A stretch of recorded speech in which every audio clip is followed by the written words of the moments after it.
तो महाराज जी, चित्रकूट धाम में आपका स्वागत है। हम आपसे जानना चाहेंगे आप कहाँ से पधारे हैं और आपकी क्या दिनचर्या होती है। मैं डॉक्टर राम पाठक, कामदगिरी पीठ श्री चित्रकूट धाम से सेवक हूँ। पूज्य अनंत विभूषित कामदगिरी पीठाधीश्वर जगत गुरु रामानंदाचार्य स्वामी श्री राम स्वरूपाचार्य जी महाराज का कृपा प्रसाद प्राप्त करके चित्रकूट की इस पावन धरा पर निवास कर रहा हूँ। वैसे मेरा जन्म बुंदेलखंड के छतरपुर जिले के एक सिंगरावन कला नामक गांव में हुआ। जन्मभूमि वो रही और कर्मभूमि वर्तमान में चित्रकूट है जी। और वर्तमान में मैं समाज में जागृति लाने के लिए कथावाचक के रूप में कार्यरत हूं। तो महाराज, अक्सर हमारे दिमाग में सवाल आते हैं कि दूसरे धर्म तो तेजी से बढ़े, जैसे ईसाई 150 देशों में हुए, शेष देशों में 56 देशों में इस्लाम है, हमारा धर्म समिटता रहा। और आज भी जो है हमारे धर्म के अंदर बहुत सारा विघटन है। हमारा बहुत सा वर्ग जो है वामपंथी वर्ग से नाम से जाना जाता है, वो तो हिंदू धर्म के नंबर 1 के दुश्मन नजर आते हैं। इस तरीके से उनके व्याख्यान हम सोशल मीडिया पर देखते हैं। तो और जो लोग हैं भी, उनकी भी हमें लग रहा है उतनी निष्ठा, उतना प्रेम नहीं है जितना कि लगभग होना चाहिए। एक मिनिमम रिक्वायरमेंट से भी नीचे जा रहे हैं। देखिए, हिंदू सनातन संस्कृति को आज से नहीं, मुगल काल से ही विघटित किया गया है। इस तरीके का प्रोपोगेंडा रचा गया है कि इस धर्म का पतन हो, अन्य धर्मों का उत्थान हो। ये इस तरीके, इसके लिए विधिवत विदेशों से फंडिंग हुई, पैसे को लेकर के, सभी विषयों को लेकर के। आप देखिए, हमारे नालंदा तक्षशिला विश्वविद्यालय जला दिए गए। क्यों? ताकि हमारा ग्रंथ ही ना रहे। लोग पढ़ेंगे नहीं, समझेंगे नहीं, हिंदू धर्म से नफरत करने लगेंगे। और गलत तरीके के ग्रंथों को लिख लिख करके समाज में पढ़ाया गया, जिसमें केवल हिंदुओं को बुरा बताया गया और अन्य संप्रदायों को अच्छा बताया गया। और ये रचित प्रोपोगंडा में हमारे सनातनी लोग जो होते हैं वो बड़े सीधे सज्जन लोग होते हैं, उनको फंसाया गया और ये सल्तनत कालीन व्यवस्था ने विनाश कर दिया। आप देखिए, 16वीं शताब्दी में जब मुगलों ने देश में सबसे पहले घात किया तो किस पे घात किया? हमारे ग्रंथों पर। क्योंकि हमारे ग्रंथ यदि सुरक्षित, सुनियोजित और सुसज्जित आज होते विधिवत तरीके से, तो आज की डेट में हिंदू बहुत उच्च क्वालिटी के होते, सनातन बहुत उच्च पर होता और भारत ना होकर के शायद भारत हिंदुस्तान के रूप में, हिंदू राष्ट्र के रूप में व्याप्त। स्थल मुगल काल की बात की। मुगल शासक थे, सर्वाधिकार उनके साथ था, वो कुछ भी कर सकते थे। वो नालंदा जलाएं, सभी धार्मिक स्थलों को तोड़ा, सब कुछ किया। आज हम स्वतंत्र हैं और बहुत शक्तिशाली हैं।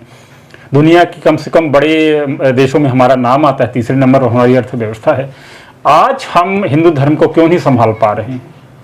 आज हम देखिए, हम पुरानी पद्धति से ही आगे आए हैं। हम पिछले को भूल तो पाए नहीं हैं। आज हम पाश्चात्य सभ्यता की ओर जा रहे हैं। आप अपने बच्चे को गुरुकुल में नहीं पढ़ाना चाहते, कॉन्वेंट में पढ़ाना चाहते हैं। ये बताइए, जो व्यक्ति जिस परिवेश में, जिस माहौल में रहेगा उसी ओर तो जाएगा। हमने अपने बच्चों को पाश्चात्य सभ्यता की ओर ढकेल दिया है और जब वो पाश्चात्य सभ्यता देख रहे हैं तो हमारा पहनावा, हमारी विचारधारा पाश्चात्य हो चुकी है। अब जब हमारी विचारधारा पाश्चात्य हो चुकी है तो हम अपने बच्चों को कहां तक संभालेंगे? आज हमें शिक्षा के लिए विदेश अपने बच्चों को भेज रहे हैं। हम चाहते हैं हमारे बच्चे का विकास हो, विकास नहीं हो रहा, विनाश हो रहा है। क्योंकि वो विदेश में जाता है, वहां की सभ्यता संस्कृति को सीखता है और वहीं का हो जाता है। उसके लिए फिर अपनी जन्मभूमि, मातृभूमि किसी लायक नहीं है। ये सबसे बड़ा हिंदू धर्म के पतन का कारण है। तो वर्तमान में एक हिंदू परिवार की, हिंदू व्यक्ति की क्या दिनचर्या होनी चाहिए? वर्तमान में हिंदू व्यक्ति की ये दिनचर्या होनी चाहिए कि प्रातः काल जागें। जो दिनचर्या उनकी है 6 बजे के समथिंग वो जाग जाएं हर हाल में। संपूर्ण लोग योग करें, क्योंकि निरोग काया में ही विचार आते हैं और विचारों के लिए योग करें। योग करने के बाद मैं ये बिल्कुल किसी पर नहीं थोपता कि वो पूजा ही करें। आप अपनी व्यवस्थित दिनचर्या में जीवन गुजारें, यही पूजा है। क्योंकि हमारे ही धर्म में कर्म ही पूजा का विधान बताया गया है। आप प्रातः काल जाग करके योग करें। योग करने के बाद अपने माता पिता का आशीर्वाद प्राप्त करें और व्यवस्थित रूप से राष्ट्र कल्याण के लिए सोचें। यही आपके लिए मुख्य बिंदु है। यदि आप ऐसा करने में सफल रहे तो आपका जीवन बड़ा ही उच्च श्रेणी का हो जाएगा। और फिर आप इस दिनचर्या से निवृत्त होकर के 9-10 बजे के समथिंग जो आप नौकरी करते हैं, ड्यूटी पर जाना चाहें ड्यूटी पर जाएं, संध्या काल में आए तो परिवार के साथ मिलकर के 1 घंटे का समय दें। मोबाइल की व्यस्तता से समय निकाल करके संपूर्ण परिवार एक जगह बैठ करके वार्तालाप करें, तभी ये, क्योंकि अगर आप बैठ करके वार्तालाप करेंगे तो विचार आएंगे और घर में एकता रहेगी, और जब घर एक होगा तब राष्ट्र एक होगा। घर तो एक कर नहीं पाए, राष्ट्र को एक कैसे करेंगे? इसीलिए पहले प्रथम इकाई परिवार है, परिवार को बांधे राष्ट्र बंधेगा। आज व्यस्तता भरा व्यक्ति जो दिन भर बिजी रहता है, व्यस्त रहता है, यदि थोड़ा सा टाइम, यदि वो 10-20 मिनट या आधे घंटे का टाइम अपने धर्म ग्रंथों के अध्ययन के लिए लगाता है, चाहता है, तो किस ग्रंथ का अध्ययन वो करे? देखिए, ये उसकी रुचि का विषय है। किसी पर किसी भी चीज को बाध्यता नहीं है, ये उसका रुचिकर विषय है कि उसे किस में रुचि है।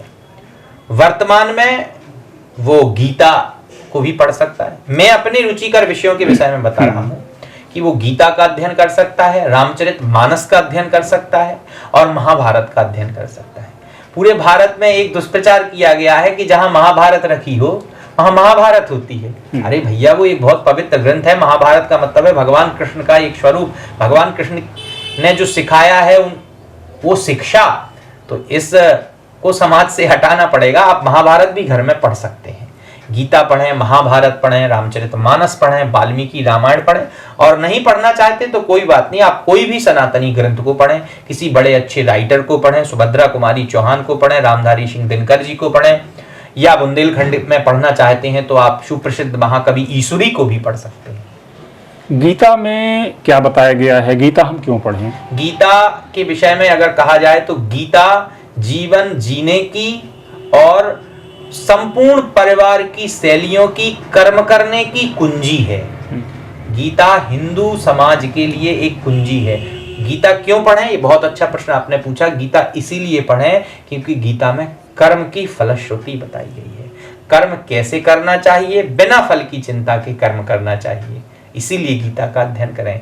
गीता कर्म प्रधानता के लिए बताई गई है। वो सिखाती है कि कर्म करना चाहिए, डर के नहीं, निडर होकर के। भले ही आपके सामने आपके परिवारजन क्यों ना खड़े हों, यदि आप सत्य के साथ खड़े हैं तो आपको फिर सत्य के साथ ही खड़ा रहना है। उसके लिए अगर प्राण भी संकट में आते हैं तो आ जाएं।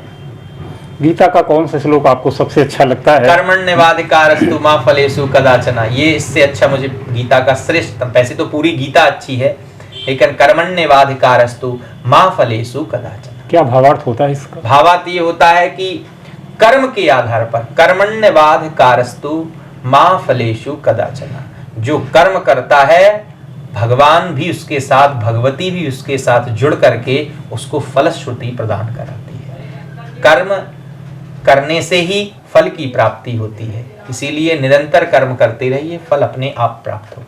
यानी हम कर्म करेंगे तो फल हमें अवश्य मिलेगा, ऐसा मान लूं? बिल्कुल, यही इसका अर्थ ही यही है, इसका भावार्थ यही है। तो ये कहता है, ये जो श्लोक है, कर्मण्येवाधिकारस्य मा फलेषु कदाचन, कर्म करिए फल की इच्छा ना रखिए।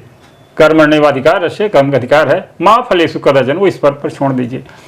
अब एक श्लोक है, अवश्यमेव भोगतव्य। ये कहता है कर्म करो फल की इच्छा न करो, ये कहता है कर्म करोगे तो अवश्य तुम्हें फल मिलेगा। ये एक दूसरे के अपोजिट है। नहीं, अपोजिट नहीं है, आप उसको अपोजिट तरीके से आपने कहा, बाद में ये हम काम हटा देंगे। आपने कहा कर्म करिए फल की इच्छा न करिए, मिले न मिले वो आप संतोष करिए। नहीं, कर्मण्येवाधिकारस्य मा फलेषु कदाचन, कर्म करिए, हाँ, फल मिलेगा, लेकिन फल के पीछे कर्म मत करिए।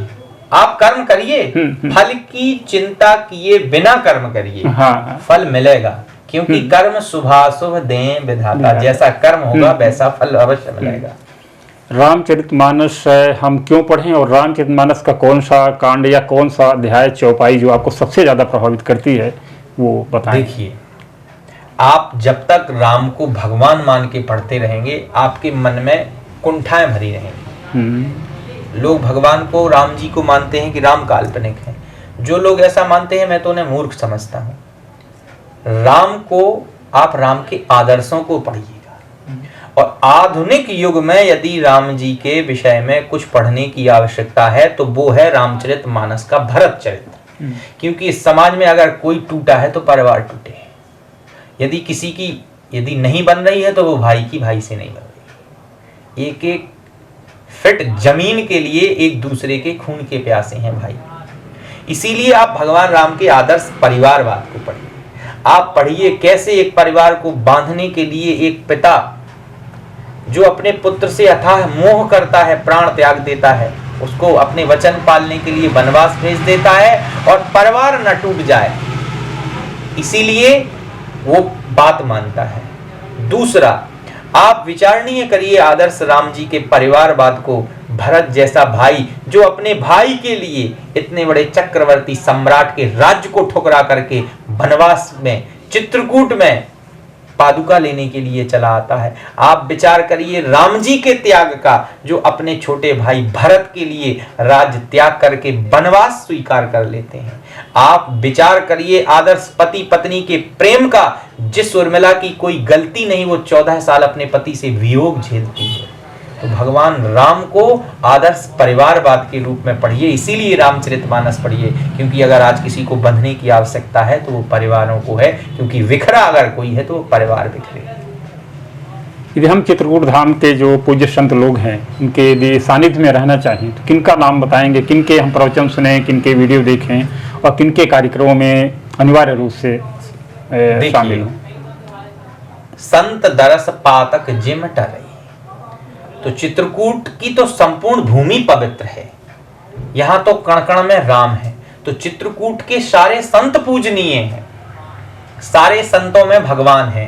चित्रकूट का जो भी संत हो, आप तो चित्रकूट जाइए, संतों के दर्शन कीजिए, किसी विशेष का नाम नहीं है, सारे संत पूजनीय हैं। सारे संतों का आपको पूजन स्मरण ध्यान करना चाहिए। हाँ, यदि विशेष सुनने की बात आए तो सुनने के लिए रामचरितमानस के रूप में मैं अपने गुरुदेव भगवान को सुनता हूँ। तो सभी शिष्यों की ये परिकल्पना होती है कि वो गुरु को अपने को आगे करें।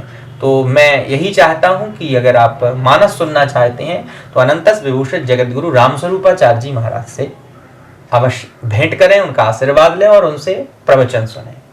महाराज, अंत में हम आपसे जानना चाहेंगे कि यदि हम चित्रकूट धाम की यात्रा करते हैं कम समय में, तो कहाँ से यात्रा शुरू करें? चित्रकूट पहुंचने के बाद किन किन जगहों का दर्शन करें? और आप चित्रकूट आइए, माँ पवित्र माँ मंदाकिनी में स्नान कीजिए, वहीं पर आप मत्स्य गजेंद्रनाथ भगवान को जल चढ़ाइए, वो चित्रकूट के राजा है। और वहां से सीधे यात्रा करते हुए आ पाइए कामतानाथ मंदिर प्रमुख द्वार। वहां कामतानाथ जी का दर्शन करके परिक्रमा कीजिए। संपूर्ण परिक्रमा में भरत जी के मिलान के जो चिन्ह है, राम भरत मिलाप, वहां भरत मिलाप दर्शन करिएगा और लक्ष्मण पहाड़ी जाइएगा और परिक्रमा में बरहा हनुमान जी के दर्शन करिए और पुनः आकर के प्रमुख द्वार पर यात्रा संपन्न कीजिए। क्योंकि प्रमुख द्वार पर अनंतस विभूषित साकेतवासी सिंहस्थ भूषण श्री जो स्वतंत्रता संग्राम से रणनी थे, हमारे परम पूज्य गुरुदेव भगवान प्रेम पुजारी दास जी का प्रेम नित्य ही बरस रहा है। तो उस प्रेम का रस भी प्राप्त करें और अपनी यात्रा संपन्न करें।